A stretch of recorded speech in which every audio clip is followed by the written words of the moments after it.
because it's true. The governing body is the one that interprets the scriptures.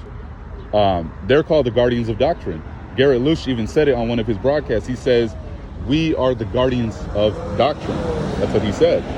Jehovah's Witnesses individually, like if you see something in the scriptures and you have a disagreement, you can't, there's no way you can challenge that, because the interpretation rests with the governing body. They're spirit anointed according to the organization. And let me ask you if this is, if I'm wrong. Yeah. Let me ask you, Jesse, this. Yeah. My grandmother never was a Jehovah's Witness until she was already my grandmother, up in 8 years. She really never had a faith. She studied the Bible with the witnesses, and she got baptized. Yeah. But she came to me, and I worked in Bethel at the time.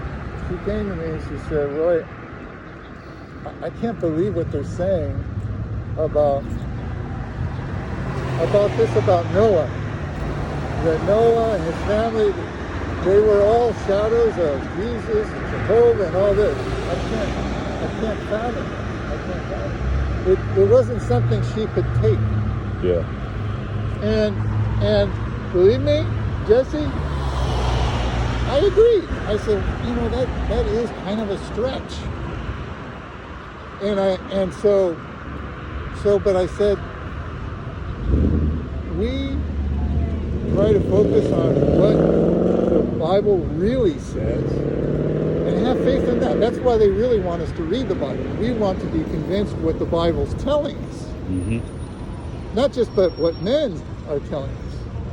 We want to be convinced what God is saying in the Bible. And so she passes away, and along comes this clarification that it's not in the Bible that Noah and his family foreshadowed Jesus, Jehovah. That's not in the Bible. So that, to me, is showing that these people are willing to recognize by the constant understanding, having a better understanding, and readjusting, trying to adjust to that. Just like you're mentioning about learning about once saved, always saved, but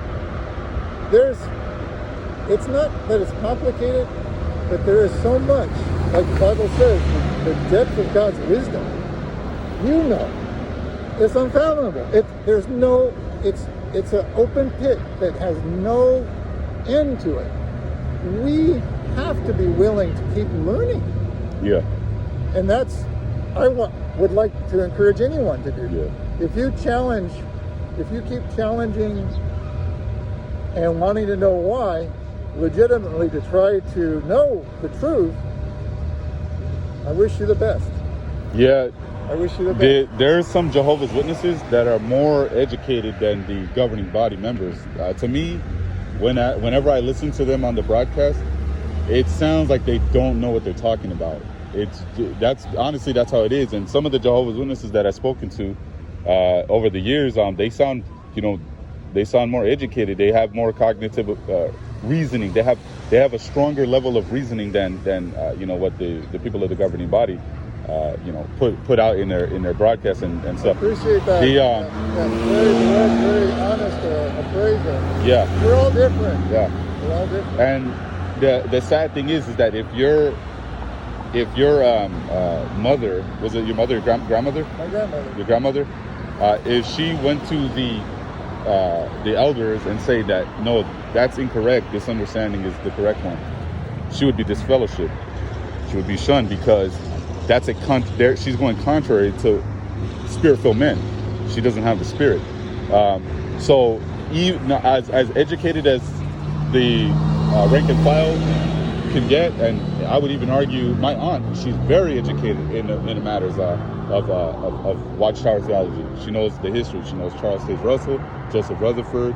Her knowledge is very high when it comes to that stuff. So I've spoken to her before. But she, even with her understanding, she can't go against what they say, because They are the determiners of doctrine. They're the ones that determine the doctrine. So like there's a lot of things that a layman, like somebody could say that, wait, this is contrary to the Bible. And they'll say that, no, it's not. And it's clearly, like, for example, the Joel 2 prophecy that David explained recently came out and said, well, not recently, maybe like in the last couple of years. He came out recently and said that the locusts of Joel 2 were no longer Jehovah's people. Remember that? Yeah. And he did a complete 180. Yeah. Now imagine if somebody back then would have said that, no, this can't be Jehovah's people. And they would have got disfellowship. Now, years later, the governing body says, no, that understanding was the correct one. How does that make sense that the rank and file who don't have the Spirit get it right, and men that are led by the Spirit get it wrong? And also, in addition to that, how is it that the religions, the false religions, right, the Christendom, right, the people who are not Jehovah's Witnesses, how do they already have this understanding, and then Jehovah's Witnesses have to catch up? You get what I'm saying? I'm following you. Yeah. I'm following you. Yeah. Those are questions that I believe you have to answer. If you can't answer them, then just wait. Just wait. I think you're going to have to answer those questions. I really How would you answer that? Huh? How would you answer that? That's my answer. That you have to find the answer. You have to find the answer. The Bible says that the knowledge of God is like treasure. And we've got to dig. Yeah. If we are sincerely looking for a treasure, we got to dig. Yeah. If you come up to me, hey, Roy, I know there's treasure there. Will you dig for me? Yeah. I say, you got to be kidding me. I say, I dig. I get whatever I dig for. Yeah, honestly, my answer would be that they were wrong.